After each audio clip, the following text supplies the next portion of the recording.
सभी विद्यार्थियों को राधे राधे। आशा है आप सभी कुशल मंगल होंगे। मैं सुप्रिया कश्यप और वरदान एचएस पर आपका स्वागत है। विद्यार्थियों, आज आपके क्लास 12th के पॉलिटिकल साइंस का 6th चैप्टर स्टार्ट होगा, जिसका नाम है पर्यावरण और प्राकृतिक संसाधन। तो आइए बिना समय की बर्बादी करते हुए चैप्टर को स्टार्ट करते हैं। सबसे पहली बात आपकी ये आ जाती है कि पर्यावरण होता क्या है।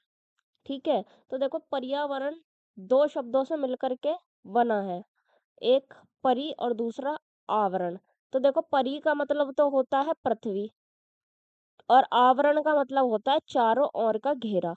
ठीक है, यानी कि पृथ्वी के चारों ओर का घेरा पर्यावरण कहलाता है। ठीक है, ये बात आप जो है 4th 5th 6th क्लास से पढ़ते आ रहे हैं। ठीक है, ये इसका शाब्दिक लिटरल मीनिंग था ये इसका। ओके, लेकिन ये आप देखो, ये तो छोटे बच्चों वाली परिभाषा है। आप तो 12th क्लास में है ना? तो इसमें आपको जो है ये ऑथेंटिक सी आपको परिभाषा याद करनी चाहिए। देखो, पृथ्वी पर जितने भी घटक हैं, उन सभी घटकों के सम्मिलित रूप को पर्यावरण कहते हैं। जितने भी घटक, आप सब कुछ ऐड कर सकते हैं इसमें, हवा, जीव जंतु, पेड़ पौधे, ये सब कुछ आप इसमें ऐड कर सकते हैं घटकों में। इन सभी घटकों के सम्मिलित रूप को पर्यावरण कहते हैं। ये आपकी ऑथेंटिक सी परिभाषा हो गई पर्यावरण की। ओके, तो नेक्स्ट आपका आ जाता है प्राकृतिक संसाधन किसको कहते हैं। ठीक है, प्राकृतिक संसाधन होता क्या है? तो इसका अर्थ होता है कि ऐसे साधन जो हमें प्रकृति से प्राप्त होते हैं, उन्हें प्राकृतिक संसाधन कहते हैं। ठीक है, देखो, प्राकृतिक यानी कि जो भी चीज हमें प्रकृति से प्राप्त हुई है उसको हम कहेंगे प्राकृतिक। ठीक है, संसाधन मीन्स ऐसे साधन जिनको मनुष्य यूज करता है।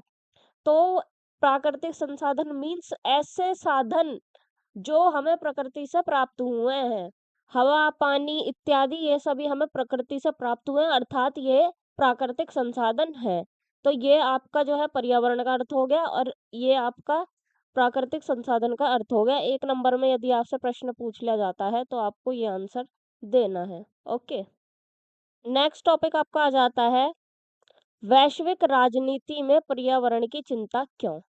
ठीक है, मतलब जो वैश्विक राजनीति है, जो वर्ल्ड पॉलिटिक्स है, इसमें पर्यावरण की अब चिंता क्यों होने लगी। आज से 100-200 पहले तो कोई चिंता नहीं थी, जब तो पर्यावरण का बहुत ज्यादा दोहन किया जा रहा था। तो ऐसे क्या रीजन है कि अब वैश्विक स्तर पर पर्यावरण की चिंता होने लगी है? तो सबसे पहला कारण तो आपका आ जाता है, संपूर्ण विश्व में कृषि भूमि में कमी आने लगी है, या फिर ये कह लो कि कृषि भूमि की उर्वरता में वृद्धि नहीं हो रही है। देखो, जो पूरा विश्व है ना, इस पूरे विश्व में जो भी भूमि कृषि करने योग्य है, खेती करने योग्य जो भूमि है, उस भूमि में कोई भी प्रोग्रेस नहीं हो रही है, उसमें कोई भी वृद्धि नहीं हो रही है। उसकी जो उर्वरता होती है उसमें भी कोई बढ़ोतरी नहीं हो रही है। इवन इसकी कृषि करने की, उत्पादन की पावर भूमि की घट ही रही है। तो एक तो ये टेंशन है। अब देखो, जब कृषि करने योग्य भूमि ही नहीं रहेगी तो फिर उगाएंगे कहाँ? खाद्य पदार्थों को उगाएंगे कहाँ? और फिर जब उग ही नहीं पाएगा तो खाएंगे क्या? ठीक है, फिर दूसरा कारण आपका आ जाता है चारागाहों में चारा खत्म हो रहा है। जो चारागाह है ना, चारागाह का क्या होते हैं, जो जहाँ पे पशुओं को चराया जाता है। कहाँ चराया जाता है? जंगलों वगैरह में या फिर वनों वगैरह में चराया जाता है। ठीक है, तो इनमें भी चारा खत्म हो रहा है। तो इस कारण से भी वैश्विक राजनीति में पर्यावरण की चिंता हो रही है। तीसरा कारण आपका आ जाता है स्वच्छ जल का अभाव या फिर जल प्रदूषण का बढ़ना। ठीक है, देखो, स्वच्छ जल मीन्स बिल्कुल एकदम पीने योग्य जो वाटर होता है। ठीक है, उसकी पूरे विश्व में कमी आ रही है, और जल प्रदूषण भी बहुत ज्यादा बढ़ रहा है, जिसके कारण विश्व के 66.7% लोगों को स्वच्छ जल, पीने योग्य जल उपलब्ध नहीं हो पा रहा है, जिसके कारण बहुत सारे बच्चों और लोगों की मौत भी हो जाती है स्वच्छ जल ना मिल पाने के कारण। ठीक है, फिर 1974 में भारत सरकार द्वारा जल प्रदूषण निवारण नियंत्रण अधिनियम लागू किया गया था। 1974 में भारत सरकार द्वारा जल प्रदूषण निवारण नियंत्रण अधिनियम को लागू किया गया था, क्योंकि जल प्रदूषण बहुत ज्यादा बढ़ रहा है। ओके, नेक्स्ट कारण आपको आ जाता है खाद्य उत्पादनों में लगातार कमी आ रही है। ठीक है, जो खाद्य उत्पादन है, ठीक है, खाने के जो सामान है, सब्जी, फल, फ्रूट वगैरह वगैरह, तो ये जो सारे सामान हैं, इनमें भी कमी आ रही है। तो इस कारण से भी वैश्विक राजनीति में पर्यावरण की चिंता हो रही है। वनों की लगातार कटाई हो रही है। अब वनों की कटाई क्यों हो रही है? वनों की कटाई इसलिए हो रही है क्योंकि देखो रेज़िडेंशियल जो हमें एरिया बनाने पड़ते हैं, है ना? वो क्यों बनाने पड़ते हैं? जनसंख्या विश्व की बहुत ज़्यादा बढ़ रही है और जनसंख्या बढ़ रही है तो लोगों को रहने के लिए जगह भी चाहिए होगी, है ना? तो हमें रहने वाली जगह के लिए रेज़िडेंशियल एरिया का हमें एक्सटेंशन करना पड़ेगा। अब जब हम उसका एक्सटेंशन करेंगे तो हमें वनों की कटाई करनी पड़ेगी और भूमि कहाँ से लेके आएँ? वनों को काट कर ही भूमि बनानी पड़ेगी। तो ये जो वनों की लगातार कटाई हो रही है, इस कारण से भी पर्यावरण की चिंता हो रही है, पर्यावरण का दोहन हो रहा है। ठीक है? अब भैया तुम वनों को काट तो देते हो, पेड़ों को काट तो देते हो विकास करने के लिए, लेकिन तुम पेड़ों को लगाते नहीं हो कभी भी। ठीक है? पेड़ों को लगाया नहीं जाता, काट दिया जाता है, लेकिन लगाते नहीं है। अगर पेड़ काट करके पेड़ लगा भी दिया जाए दूसरी जगह, तो कुछ क्या घट जाएगा किसी का? नहीं घटेगा ना, लेकिन ऐसा नहीं करा जाता, पर्यावरण का दोहन किया जाता है। ओके। नेक्स्ट कारण आपको आ जाता है ओजोन परत में छेद। आप एक पॉइंट भी याद रख लेना ये कि विश्व ओजोन दिवस कब आता है? तो ये 16 सितंबर को मनाया जाता है। ठीक है? विश्व ओजोन दिवस। ये आपसे एमसीक्यू में पूछा जा सकता है। देखो, इससे धरती पर पराबैंगनी किरणें डायरेक्ट आती हैं। ठीक है? इससे ओजोन गैस की कमी हो रही है। ठीक है? ओजोन परत में छेद हो गया है ना, तो उससे क्या हो रहा है? ओजोन गैस की कमी हो रही है। जिससे क्या होता है कि जो पराबैंगनी किरणें हैं, जो यूवी रेज़ हैं, अल्ट्रावायलेट जो किरणें हैं, है ना? वो पृथ्वी पर डायरेक्टली आती हैं और वो हमारे लिए बहुत ही ज़्यादा हानिकारक हैं। वो स्किन कैंसर भी करती हैं और भी उसके बहुत ज़्यादा हानिकारक परिणाम हैं। ओके, यह छेद 1990 के दशक में अंटार्कटिका महाद्वीप पर हुआ था। ठीक है? तो ये देखो इसमें आपको ज़्यादा डिटेल्स में जानने की ज़रूरत है नहीं। आपको ये जो मैंने पॉइंट्स बताए हैं, इन पॉइंट्स को आप याद कर लेना। ओके? आपसे ये पूछा जाएगा कि विश्व राजनीति में पर्यावरण की चिंता क्यों हो रही है? इस पर प्रकाश डालिए। या फिर किसी भी तरीके से आपसे क्वेश्चन पूछा जा सकता है, तो आपको ये पॉइंट्स बताने कि भैया इसलिए चिंता हो रही है विश्व राजनीति में पर्यावरण की। ओके? 1960 के दशक में पर्यावरण की समस्या ने राजनीतिक स्वरूप ले लिया। ठीक है, कब लिया? पर्यावरण की जो समस्या है, इसने राजनीतिक स्वरूप लिया, कब लिया? 1960 के दशक में। क्यों लिया? देखो ये बात भी आपको बताते हैं। 1972 में क्लब ऑफ रोम ने एक लिमिट्स टू ग्रोथ नामक पुस्तक प्रकाशित की। ठीक है, देखो एक क्लब ऑफ रोम नामक एक समूह है। ठीक है, क्लब ऑफ रोम, ये क्या है? ये ना पर्यावरण के वैश्विक मामलों से संबंधित एक समूह है। वैश्विक स्तर का, ये इंटरनेशनल लेवल का ये एक समूह है जो कि पर्यावरण के जो मुद्दे होते हैं उनको ये प्रकाशित करता है।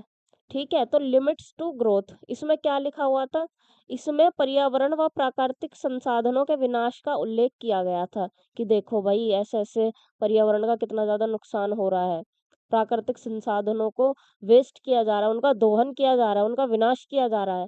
तो इसने क्लब ऑफ रोम ने लिमिट्स टू ग्रोथ नामक बुक में ये सब बातें बताई, तब जाके सबका जो है ध्यान इसके ऊपर केंद्रित हुआ, पर्यावरण की समस्या के ऊपर। ठीक है? फिर इसने राजनीतिक स्वरूप ले लिया। तब संयुक्त राष्ट्र संघ पर्यावरण कार्यक्रम UNEP, united nation environmental programme, okay, तो इसके द्वारा पर्यावरण संरक्षण को बनाए रखने के लिए तथा पर्यावरण संरक्षण में वृद्धि करने के लिए कई सम्मेलन कराए गए। सबसे पहला सम्मेलन पृथ्वी शिखर सम्मेलन करवाया इसने यूएनईपी ने, और 1992 में इसको करवाया गया था। देखो, जब ये लिमिट्स टू ग्रोथ ग्रोथ नामक एक पुस्तक प्रकाशित हुई, ठीक है, फिर पर्यावरण के समस्या की तरफ सबका ध्यान केंद्रित हुआ। तब ये जो यूएनईपी है, संयुक्त राष्ट्र संघ पर्यावरण कार्यक्रम, इसने क्या किया? सम्मेलनों को करवाना शुरू किया। क्यों किया? कि भैया पर्यावरण संरक्षण करो, पर्यावरण संरक्षण में वृद्धि करो। ठीक है? तो इसलिए इसने सम्मेलन कराने शुरू करवाए और पहला सम्मेलन था पृथ्वी शिखर सम्मेलन और ये कब हुआ था 1992 में। ओके, नेक्स्ट पॉइंट आपका आ जाता है पृथ्वी शिखर सम्मेलन जो कि हुआ था 1992 में। ठीक है, यह सम्मेलन ब्राजील के एक शहर रियो डी जेनेरिया में हुआ था या फिर आप इसको केवल जेनेरिया भी कह सकते हैं। कब कहाँ हुआ था? देखो ब्राजील में। आप इसको तसल्ली पूर्वक याद करना क्योंकि ये क्वेश्चन आपके एग्जाम में आ सकता है। ठीक है, आप इसको ध्यान से सुनना, रटने की कोशिश नहीं करना, समझो इसको। ठीक है, यह सम्मेलन कहाँ पर हुआ था? ब्राजील में हुआ था। कौन से शहर में हुआ था? रियो डी जेनेरिया में हुआ था। शहर का पूरा नाम नहीं याद हो रहा, कोई बात नहीं, जेनेरिया याद कर लो केवल। ठीक है, इस सम्मेलन में 170 देशों ने भाग लिया था। कितने? 170 देशों ने इसमें भाग लिया। इसके अलावा कुछ स्वयंसेवी संगठनों तथा बहुराष्ट्रीय निगमों ने भी भाग लिया था। ठीक है, कुछ स्वयंसेवी संगठनों ने भी भाग लिया था और बहुराष्ट्रीय निगमों ने भी भाग लिया था। अब ये बहुराष्ट्रीय निगम क्या होते हैं?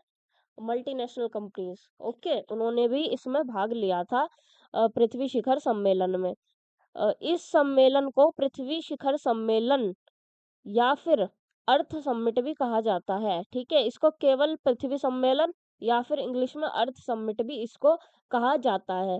ठीक है, इस सम्मेलन में निम्नलिखित लक्ष्य उद्देश्य करने के कारण थे। ठीक है, देखो इस सम्मेलन को करने के कारण क्या थे या फिर इसके लक्ष्य क्या थे या फिर इसके उद्देश्य क्या थे। ठीक है, ये भी एक याद करने लायक चीज है, तो आप इसको ध्यान से सुनना। तो सबसे पहला कि पर्यावरण संरक्षण को बनाए रखने के लिए या फिर कह लो कि उसमें वृद्धि करने के लिए, कि पर्यावरण का देखो बहुत ज्यादा दोहन हो रहा है, विकास के चक्कर में विकास तो हो रहा है लेकिन पर्यावरण का बहुत ज्यादा नुकसान हो रहा है, तो हमें पर्यावरण संरक्षण को बनाए रखना है। सेकंड कारण था इसको कराने का जैव विविधता को बनाए रखने के लिए। इस सम्मेलन में टिकाऊ विकास, थर्ड आपका रीजन, इस सम्मेलन में टिकाऊ विकास या सतत विकास पर बल दिया गया। ठीक है, अब ये टिकाऊ विकास क्या होता है? टिकाऊ विकास होता है, देखो मान लो ये एक एरिया है, यहाँ पे पहले थे पेड़। ठीक है, यहाँ पे पहले थे पेड़ लेकिन क्या हुआ, उन पेड़ों को काट करके यहाँ पे लगा दी गई फैक्ट्रीज।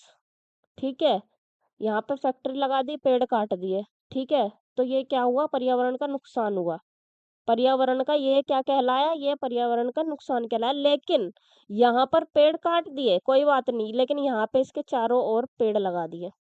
ठीक है, यहाँ पे इसके चारों ओर पेड़ लगा दिए, पेड़ काटे भी तो पेड़ लगाए भी, तो ये वाला विकास क्या कहलाएगा? सतत विकास, यानी कि पर्यावरण को हानि पहुंचाए बिना होने वाला विकास सतत विकास या फिर टिकाऊ विकास कहलाता है।